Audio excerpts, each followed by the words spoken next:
और आज चुनावी संवाद जनादेश 2024 के अवसर पर हम आपका स्वागत अभिनंदन फूलों के साथ कर रहे हैं। राकेश कुमार जी से सादर आग्रह होगा तालियां भी आपकी ओर से हो। स्वागत स्वरूप पुष्पगुच्छ एवं स्मृति चिन्ह हम प्रदान कर रहे हैं चुनावी संवाद जनादेश 2024 के अवसर पर।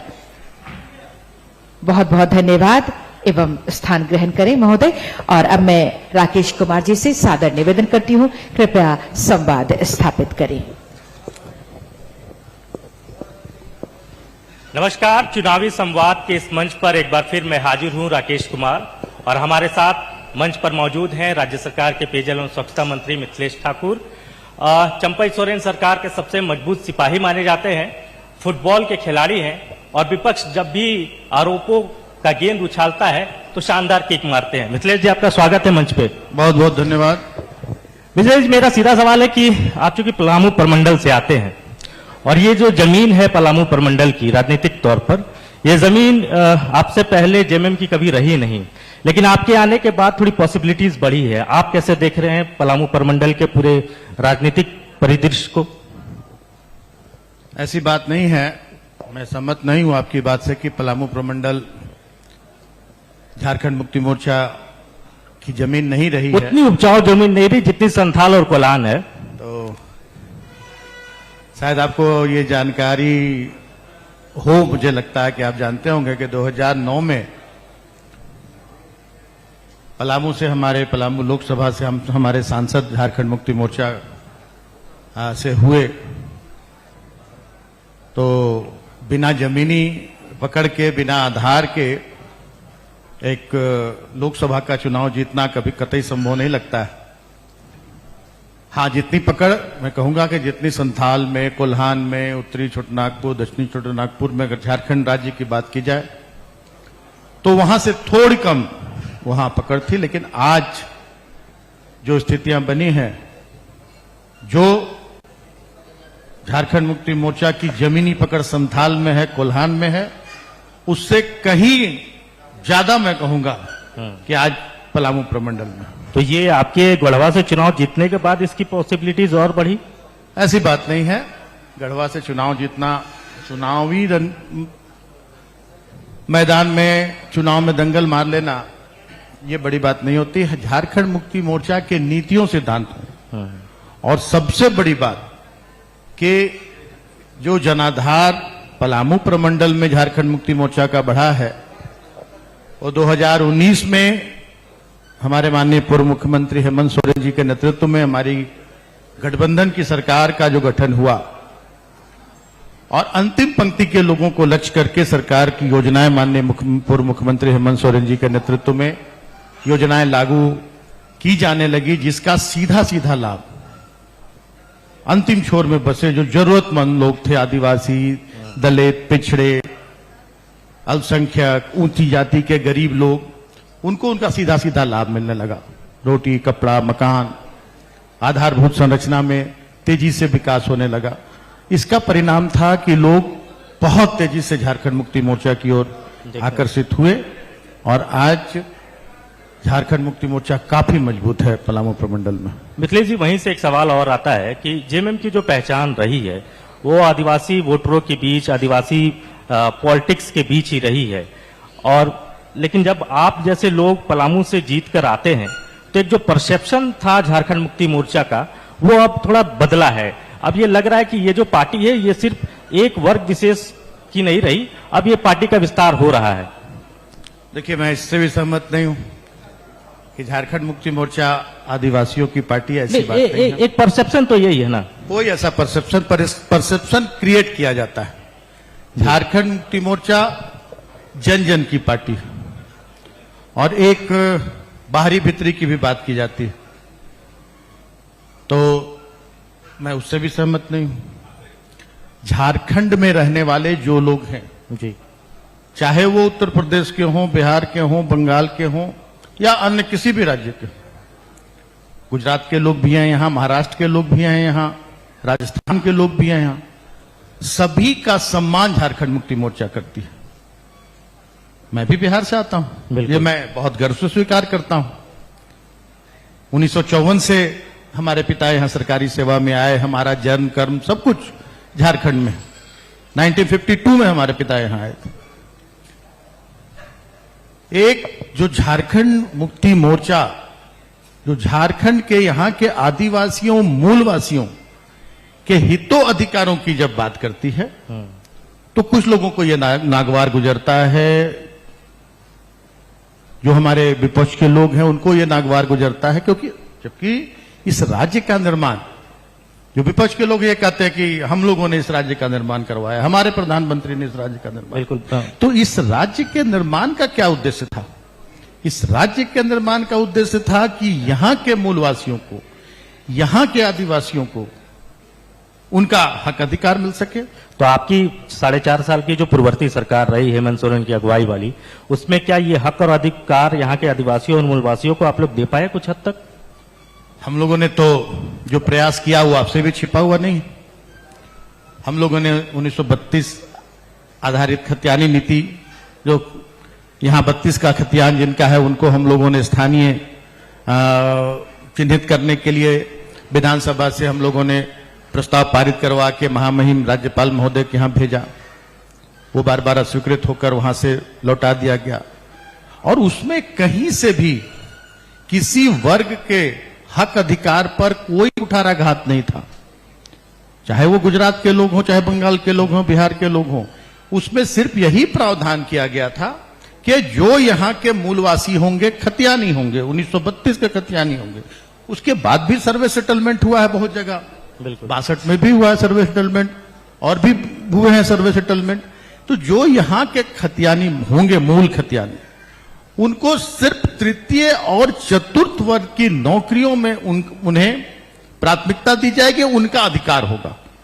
तो इसको गलत तरह से जनता के बीच इसको प्रस्तुत किया गया कि बाहरी लोगों को यहां से हटा दिया जाएगा, बाहरी लोगों को झारखंड में नहीं रहने दिया जाएगा। अगर ये गलत है, कहीं से भी कोई भी इस बात को कहता है कि चाहे हमारे भाजपा के साथी हों, चाहे और भी हमारे कोई भी विपक्ष के लोग हों, चाहे झापा के लोग हों, अगर ये कहता है कि यहाँ के आदिवासियों, यहाँ के मूलवासियों को उनका हक अधिकार दिलाना अगर गलत है, तब तो फिर इसका कोई जवाब नहीं है। तो राजभवन ने ये बिल लौटा दिया, तो क्या मंशा सही नहीं है क्या राजभवन की, या फिर कहीं के इशारे पर राजभवन काम कर रहा है? अगर ये बिल लौट गया, आपने विधानसभा से पास करके भेजा, अगर वो लौटा दिया गया, तो क्या मंशा स्पष्ट नहीं है राजभवन की? देखिए, मंशा स्पष्ट अगर रहती तो उसमें जो त्रुटियां थी उनको, उन त्रुटियों को स्पष्ट करके उसमें सुधार करके भेजने का वहां से महामहिम राज्यपाल महोदय के यहां से फिर से उसको मांगा जाता। लेकिन ऐसी कोई बात नहीं थी। और जहां लौटना चाहिए था, जो जिस प्रॉपर चैनल पर लौटना चाहिए था, वहां नहीं लौटाकर कहीं और लौटाया गया ताकि ये ठंडे बस्ते में जा सके।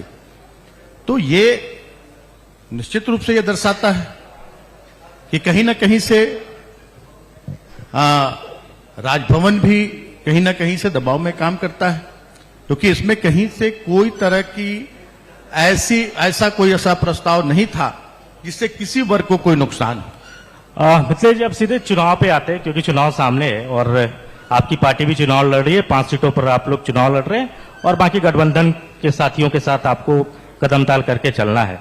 इस बार नारा है 400 पार, अकेले बीजेपी 370 और एनडीए 400 पार। ये नारे में कितना दम लगता है मिथिलेश ठाकुर जी को? देखिए, इसका जवाब तो ये होगा कि अगर हम खुद से ईवीएम का बटन दबाकर हम खुद से, अगर ऐसा कोई प्रावधान होता कि खुद से हम अपने 400 उम्मीदवार जिताने का हमारा ये तो जनता के हाथ में, ये सब कुछ आप जानते हैं कि लोकतंत्र में जनता को जनार्दन कहा गया है। जनता तो कहीं नहीं कह रही है 400 पार। अब जो लोग कह रहे हैं 400 पार, वो किस आधार पर कर रहे हैं 400 पार की बात, ये भी समझ से परे है। वो लोग 2014-2019 के आधार पे कह रहे हैं। 10 वर्षों में जनता को क्या मिला, जनता आकलन कर रही है बहुत अच्छी तरह से। किन मुद्दों पर 2014 में और 2019 में जनता ने सरकार गठन करवाया था, केंद्र की सरकार बनवाई थी, जनता भी उसका हिसाब किताब जोड़ रही है। और हमें लगता है कि 2024 में जब वो लोग जाएंगे जनता के बीच तो जनता हिसाब जरूर मांगेगी, क्योंकि लोकतंत्र में जो प्रावधान है, लोकतंत्र में अपने वोट से जनप्रतिनिधि बनाने का जो प्रावधान है, वो प्रावधान इसलिए किया गया है कि जनता को उनका हक अधिकार मिले, उनके गांव टोले पंचायत क्षेत्र का विकास हो। तो मुझे तो नहीं लगता कि हमारे राज्य को नहीं, पूरे देश में ऐसा कोई काम नहीं हुआ, चाहे वो किसानों के हित की बात हो, चाहे मजदूरों के हित की बात हो, छात्रों के हित की बात हो, किसी वर्ग के लिए कोई ऐसा काम नहीं हुआ जिसके आधार पर कह सके कि आप हमें वोट दीजिए। अगर ये बात है कहीं से कि हम लोगों को जाति धर्म के नाम पर बांटकर हमें वोट लेना है, तब तो फिर उसका कोई जवाब नहीं। और अब वो भी पूरी तरह से, एक कहावत है कि काट की हाड़ी बार बार नहीं चढ़ती है, तो अब वो काट की हाड़ी पूरी तरह से टूट फूट चुकी है, मैं कहूंगा। अब जनता अपने हक अधिकार की बात पर वोट करेगी, जनता अपने क्षेत्र के विकास की बात पर वोट करेगी। और हम कभी नहीं कहते हैं ये बात, जो लोग कहते हैं 400 पार की बात, उनमें कहीं ना कहीं से जरूर अहंकार उनमें समा गया है। और आप देखेंगे कि बहुत अब कम समय बचा हुआ है, 2 महीने भी पूरी तरह से, जो चुनाव के परिणाम आने में 2 महीने से भी कम समय बचे हुए हैं, और जब परिणाम आएंगे तो मुझे पूरी उम्मीद है कि परिणाम काफी विपरीत होंगे। नहीं, 2014 में जो नारा था, बदलाव का नारा था, बहुत हुई महंगाई की मार, अब की बार मोदी सरकार। 2019 की बात करें तो दुश्मन के घर में अटैक हुआ, पुलवामा हुआ, उसमें बीजेपी 300 से ज्यादा सीटें लेकर आई, और इस बार कहा जा रहा है कि भगवान राम का साथ है। तो आपको लगता है कि राम जी नैया पार करा देंगे बीजेपी का? देखिए, जो लोग कांग्रेस में हैं, जो लोग झारखंड मुक्ति मोर्चा में हैं, जो लोग राष्ट्रीय जनता या विपक्ष कहें, पूरा विपक्ष, कौन ऐसा विपक्ष का लोग है जो मर्यादा पुरुषोत्तम भगवान राम पर श्रद्धा नहीं रखता हो? लेकिन अगर भगवान के नाम पर, भगवान राम के नाम पर अगर वोट लेने की बात हो, तब तो जो लोकतंत्र में कहीं इस तरह का, या हमारे संविधान में कहीं इस तरह का कोई उल्लेख नहीं है कि आप जनता के बीच जाइए, भगवान के नाम पर वोट मांगिए। वोट तो जनता को हक अधिकार दिलाने के नाम पर होता है, वोट तो होता है विकास के नाम पर। भगवान राम में हम जितनी आस्था रखते हैं, जितना विश्वास, हमारे पूर्वज, आज तो 10 साल से जय श्री राम चल रहा है, हमारे पूर्वज आज, चाहे जो लोग आज करते हैं कि भगवान राम को हम लाए हैं, रामलला को लाए हैं, तो क्या उनके पूर्वज, दादा परदादा क्या भगवान राम को नहीं मानते थे? आपका तो चुनाव चिन्ह तीर धनुष है। हाँ, हमारा तो चुनाव चिन्ह तीर धनुष है, जो राम भगवान का अस्त्र हुआ करता था। और बड़ी बात, मुझे तो दुख इस बात का होता है कि एक राजनीतिक दल से जुड़े होने से अगर हम अपने आप को एक न्यूट्रल, एक आम नागरिक के रूप में अगर देखें, तो आज हमारा लोकतंत्र कहां जा रहा है, इस पर विचार करना चाहिए लोगों को। हमारे हर वर्ग के लोगों को विचार करना चाहिए, खास करके बुद्धिजीवी वर्ग के लोगों को, कि लोकतंत्र की परिभाषा बदली जा रही है। लोकतंत्र में पूरी तरह से विकास के नाम पर हम जनता के बीच जाने का प्रावधान है, हक अधिकार के नाम पर जनता के बीच जाने का वो दूर, तो अब हमसे बहुत दूर हुआ जा रहा है। अब जाति के नाम पर, धर्म के नाम पर, भगवान के नाम पर, तो ये पूरी तरह से मैं कहूंगा कि अच्छा संकेत नहीं है हमारे लोकतंत्र के लिए। लोकतंत्र के लिए खतरा होगा, और आने वाली पीढ़ियां जो है वो इसके शिकार हो। तो आप समझा भी तो नहीं पा रहे हैं लोगों को, आपके पास मुद्दे हैं, लेकिन आपको लग रहा है कि आप लोग पैकेजिंग ठीक से नहीं कर पा रहे हैं, आप एग्जीक्यूट ठीक से नहीं कर पा रहे हैं, लोगों तक आपका संवाद नहीं पहुंच पा रहा है। हम मुद्दों की राजनीति करते हैं, हम विकास की राजनीति करते हैं, और जहां मुद्दों की बात होगी वहां विपक्ष पूरी तरह से, हम कहेंगे कि धराशायी हो जाएगा। अगर मुद्दों पर अगर वोट हो तो एक एक सीट के लाले पड़ जाएंगे इन लोगों को। हम लोगों ने जो ये एक माइलस्टोन स्थापित किया है इन 4 वर्षों में झारखंड में, 19 वर्ष पर यह हमारा 4 वर्ष भारी पड़ेगा। आज एक एक वर्ग के लोगों को केंद्र बिंदु में रखकर सरकार की योजनाएं लागू होती रही। आज हमारे यहां के गरीब जिनके सर पे छत नहीं था, 8.5 लाख वैसे लोगों की प्रधानमंत्री आवास योजना, जो यहां से सारी प्रक्रियाएं पूरी करके राज्य सरकार के द्वारा भेजी गई केंद्र सरकार को, हमारे माननीय पूर्व मुख्यमंत्री ने अपने प्रोटोकॉल का परवाह नहीं किया, चिट्ठी भी लिखा था केंद्र सरकार। हमारे माननीय ग्रामीण विकास मंत्री दोनों ने जाकर केंद्रीय ग्रामीण विकास मंत्री के पास गुहार लगाई, लेकिन उनके कान पर जू तक नहीं रेंगा। तब हम लोगों ने घोषणा की, तब हमारे माननीय मुख्यमंत्री ने यह निर्णय लिया कि हम पूरी तरह से राज्य सरकार के कोष से हम यहां के जो हमारे गरीब हैं, जिनके सर पे छत नहीं है, उनको हम आवास दिलाने का काम करेंगे। और अबुआ आवास योजना के नाम से हमारी सरकार ने योजना लागू की। और जब सरकार के पदाधिकारी कर्मचारी जब गांव में गए तो सच्चाई और अलग हटकर थी। 20 लाख लोग ऐसे थे, 20 लाख जिनका घर नहीं, जिनके पास आवास नहीं था, जिनके सर पे छत नहीं था। और हमारे माननीय मुख्यमंत्री ने बहुत बड़ा दिल दिखाया, माननीय पूर्व मुख्यमंत्री ने, और उन्होंने घोषणा की हम 20 लाख लोगों को 3 कमरों का रसोई घर युक्त हम 2.25 लाख रुपए का आवास देंगे।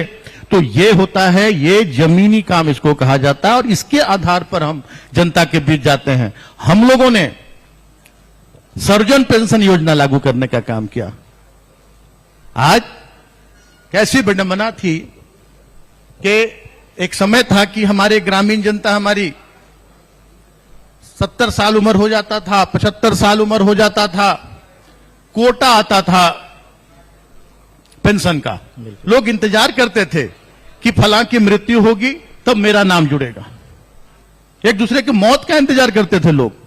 आज हमारे माननीय पूर्व मुख्यमंत्री ने की संवेदनशीलता, इस राज्य के निर्माण का जो उद्देश्य है उसको ध्यान में रखते हुए सर्जन पेंशन योजना लागू करने का काम किया। ये जो मास्टर स्ट्रोक पूर्ववर्ती सरकार का था, ये 2024 में कारगर साबित होगा। लगता है कि जनता का प्यार मिलेगा इस मास्टर स्ट्रोक से आप लोग को। हम 400 पार की बात नहीं करते, नहीं 14 की बात नहीं करते, लेकिन हमें जनता पर भरोसा है और जनता के बीच हम अपने कार्यों को लेकर जाएंगे। जनता से जो वादे हमने किए थे, उन वादों को हम पूरा करने का जो हमने काम किया है, उन मुद्दों पर हम जनता के बीच जाएंगे। और हमें पूरी उम्मीद है कि जनता हमें स्वीकार करेगी। और आज जो स्थितियां इस राज्य में बनाई गई, किस तरह से एक चुने हुए मुख्यमंत्री को बगैर किसी तथ्य के आज जेल की सलाखों के पीछे डाला गया है, तो वो भी इस राज्य के निर्माता दिसुम गुरु शिबू सोरेन जी के पुत्र हैं, आदिवासी हैं, युवा हैं। तो सभी वर्ग के लोगों में इसका आक्रोश है और लोग जनता के पास अपने जो मत का अधिकार है वो एक अस्त्र के रूप में जनता उसका इस्तेमाल करती है। और देखेंगे 2024 में इसका इस्तेमाल जनता बखूबी करेगी। और हमें उम्मीद है कि एक एक सीट के लाले पड़ेंगे विपक्ष के लोगों को। आप वादों की बात कर रहे थे मिथिलेश जी, एक वादा पूर्ववर्ती सरकार के आपके मुखिया हेमंत जी ने किया था कि 5 लाख रोजगार हर वर्ष। उस वादों पर जो था वो आप लोग कितना खरा उतर पाए? क्योंकि जो युवा है वो पूछ रहे हैं कि वादा क्या हुआ, रोजगार कहां है। हम इस बात को लेकर भी जाएंगे जनता के बीच। और हमने तो पहले दिन से ही ऐसी नीति बनाने का काम किया था कि जिससे हमारे झारखंड के अधिकांश, मैं कहूंगा कि 90% जो हमारे युवा पढ़े लिखे बेरोजगार हैं वो नियोजित हों। और किसी ने इसका, आम जनता में कोई विरोध नहीं था, पूरे राज्य में किसी तरह का कोई विरोध नहीं हुआ। लेकिन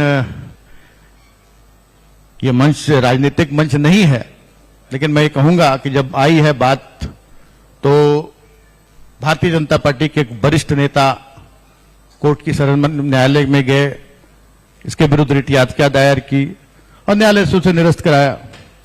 फिर हम लोगों ने नई नियुक्ति नियमावली जो पुरानी थी उसको भी उसके आधार पर नियुक्ति की प्रक्रिया हमने शुरू की।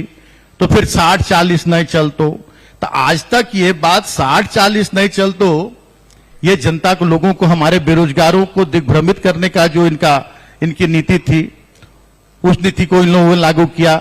हमारे विपक्ष के साथी नहीं चाहते थे कि यहाँ के लोगों को रोजगार मिले, उन्होंने भी नहीं दिया, अपने समय में उन्होंने भी नहीं दिया।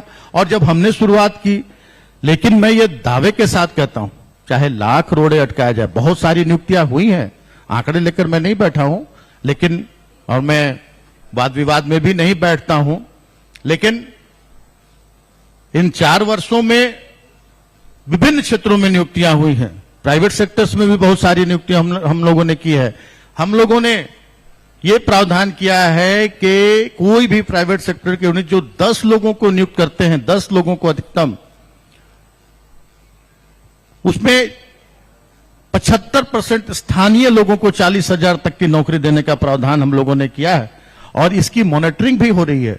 जहां ऐसी शिकायत आती है कि किसी भी कोई भी नियोक्ता अगर इसका उल्लंघन कर रहा है, उस पर कार्रवाई करने का भी हम लोगों ने प्रावधान किया है। मिथिलेश जी, ये तो आपकी सरकार की बात हुई। एक बार फिर से हम लोग चुनाव पे ही आ जाते हैं, क्योंकि पूरा जो हमारा कार्यक्रम है चुनाव पे ही फोकस है। जो मोदी जी का जो विजय रथ है, झारखंड में महागठबंधन में आप शामिल है, सबसे आगे हैं, आपके साथ कांग्रेस भी है, आरजेडी भी है, लेफ्ट भी है। तो उस विजय रथ को आप लोग कैसे रोकेंगे? कोई विजन है आप लोग के पास? किस तरीके से आप लोग आगे बढ़ेंगे इस चुनाव में? विजन की बात आप करते हैं तो मैं तो कहूंगा कि जिनके बारे आप कह रहे हैं कि विजय रथ, तो विजय रथ तो हम लोगों ने रोकने का काम भी किया है। और आज जितने उपचुनाव हुए उसमें एक अपवाद को छोड़ दिया जाए तो सारे उपचुनाव हम लोगों ने जीता है। और कोई ऐसी लहर नहीं है, अब जनता दिग्भ्रमित नहीं होने वाली है। अब जनता मुद्दों पर वोट करेगी। तो हमारे पास तो मुद्दे ही मुद्दे हैं। हमारे पास तो इतने मुद्दे हैं कि हम अगर जिस समय जाएंगे तो समय नहीं रहेगा हमारे पास। सारे जो योजनाएं हम लोगों ने लागू की है जनहित में, राज्य की जनता के लिए, हमारे पास समय नहीं रहेगा बताने के लिए। इतनी योजनाएं हम लोगों ने लागू की है। लेकिन तो हम अपने काम पर भरोसा रखते हैं। हमें जनता ने जो जिस उम्मीद से जिम्मेदारी सौंपी है, हम उस जिम्मेदारी को पूरा करने में हम दिन रात लगे रहते हैं। और हम बेवजह की बातों पर, हम जात पात की राजनीति नहीं करते हैं, हम धर्म की राजनीति नहीं करते हैं, हम मुद्दों की राजनीति करते हैं। और मुद्दों में कहीं से भी कोई हमारे सामने नहीं टिकेगा, ये हम आपको दावे के साथ। आपने बाई इलेक्शन की बात की, लेकिन बाई इलेक्शन का जो राजनीतिक सियासी मिजाज होता है वो लोकसभा के सियासी मिजाज से तो अलग होता है ना, इसको तो आप मानेंगे ना। बहरहाल मेरा सवाल है अब दुमका को लेकर है। मिथिलेश जी, दुमका में झारखंड के इतिहास में यह पहला मौका है कि सोरेन परिवार से कोई चेहरा बीजेपी के सिंबल पर वहां चुनाव लड़ेगा। कैसे देख रहे हैं दुमका की लड़ाई को? नलिन दा वहां आपके प्रत्याशी सामने है और सामने सीता सोरेन। देखिए, ये भारतीय जनता पार्टी की नीति का ही समझिए कि एक ये भी उदाहरण है, फूट डालो राज करो। तो उन्होंने वो अपनी कोशिश में थोड़े समय के लिए कामयाब हुए। हमारी सीता भाभी जी, जो स्वर्गीय दुर्गा सोरेन जी की धर्मपत्नी, और वो हमारे देशम गुरु शिबू सोरेन जी की बड़ी बहू, आज भी वही मान सम्मान है घर परिवार में। आज भी परिवार की बात अगर आती है तो आज भी सीता सोरेन जी की बड़ी पुत्री हमारे देशम गुरु शिबू सोरेन जी और उनकी पत्नी रूपी सोरेन जी के आवास पर रहती है। तो परिवार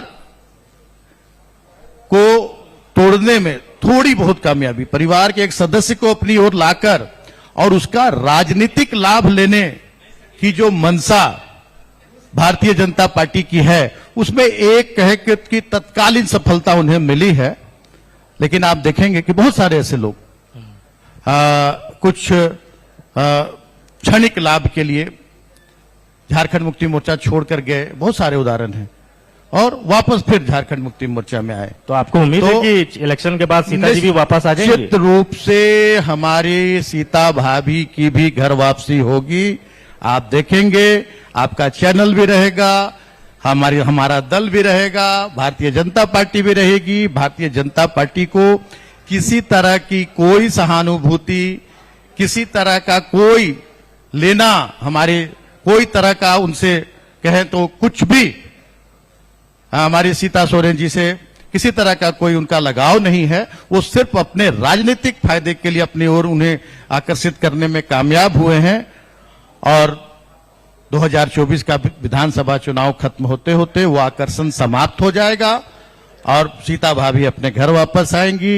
ये मैं आपको दावे के साथ कहता हूं। मिथिलेश जी, जो वर्तमान राजनीतिक हालात हैं झारखंड मुक्ति मोर्चा के समक्ष, आपके पार्टी के कार्यकारी अध्यक्ष पूर्व मुख्यमंत्री जेल में है, क्या आप महसूस कर रहे हैं कि जेएमएम अभी संकट में है? बहुत सारे, वो पार्टी के सबसे बड़े रणनीतिकार भी हैं। झारखंड मुक्ति मोर्चा सभी जानते हैं कि आंदोलन की उपज है। जिस समय झारखंड मुक्ति मोर्चा का गठन हुआ, हमारे देशम गुरु शिबू सोरेन जी हों, विनोद बिहारी महतो जी हों, ए.के. राय साहब हों, कभी किसी ने ये नहीं सोचा था कि हम अलग राज लेकर यहां इस राज्य पर राज करेंगे, मुख्यमंत्री बनेंगे, मंत्री बनेंगे। इस राज्य का निर्माण बहुत बड़े आंदोलन के बाद, बहुत कुर्बानियों के बाद इस राज्य का निर्माण हुआ है। हमारे देशम गुरु शिबू सोरेन जैसे नेताओं को भी बहुत लंबे लंबे समय तक जेल की सलाखों के पीछे डालने का काम किया गया। बहुत सारे नेता पुलिस की गोलियों के शिकार हुए, लंबे समय तक जेलों में रहे, पुलिस की लाठियां खाई, गोलियां खाई, तब जाकर इस राज्य का निर्माण हुआ। तो आज एक हेमंत सोरेन जी को जेल में बंद करके ये झारखंड मुक्ति मोर्चा की आवाज को अगर कुंद करने का प्रयास करेंगे, तो झारखंड मुक्ति मोर्चा जब झारखंड मुक्ति मोर्चा पर विपत्ति आए और भी झारखंड मुक्ति मोर्चा बहुत ही प्रखर रूप से आगे बढ़कर आया है। और आप देखेंगे कि ये दाव भी उल्टा पड़ेगा। और आज 3.5 करोड़ जनता के मन में उबाल है और इसका जवाब जनता 24 में जब 24 का लोकसभा चुनाव हो, विधानसभा चुनाव हो, जो अपना हथियार जनता का है, अपने मत का प्रयोग करके जनता उसका जवाब देने का काम करेगी। मिथिलेश जी, चलते चलते एक आखिरी सवाल आपसे ले लेते हैं। 14 सीटें झारखंड में, महागठबंधन पूरी मजबूती के साथ, कितना सीटें आप लोग को मिलने जा रहा है? कितनी सीटें आप लोग को मिलने जा रही है 14 में? तो हम 400 पार वाली बात तो हम करते नहीं है। हम तो जनता के बीच जाते हैं, मुद्दों की बात करते हैं। लेकिन ये मुझे भरोसा है, हमारे दल को भरोसा है, गठबंधन को भरोसा है कि जनता के लिए जो हमने जमीनी काम किए हैं, जनता उसका पारितोषिक हमें जरूर देगी। और जो विपक्ष के लोग हैं उन्हें एक एक सीट के लाले पड़ेंगे, ये मैं दावे के साथ कह सकता हूं। बेहद शुक्रिया मिथिलेश ठाकुर जी, हमारे साथ आपने मंच साझा किया, चुनावी संवाद का आप हिस्सा बने। और हमारा ये चुनावी संवाद का कार्यक्रम बदस्तूर जारी रहेगा। अभी कई और मेहमान जुड़ेंगे और यह कार्यक्रम लगातार इस तरीके से जारी रहने वाला है। शुक्रिया, बहुत बहुत धन्यवाद। माननीय मंत्री महोदय काम करते हैं। माननीय मंत्री महोदय श्री मिथिलेश ठाकुर जी का बहुत धन्यवाद। राकेश जी आपका बहुत बहुत धन्यवाद। और अब मैं इस सिलसिले को आगे बढ़ाते हुए हमारे अगले गेस्ट को मंच पर आमंत्रित करना चाहती हूं।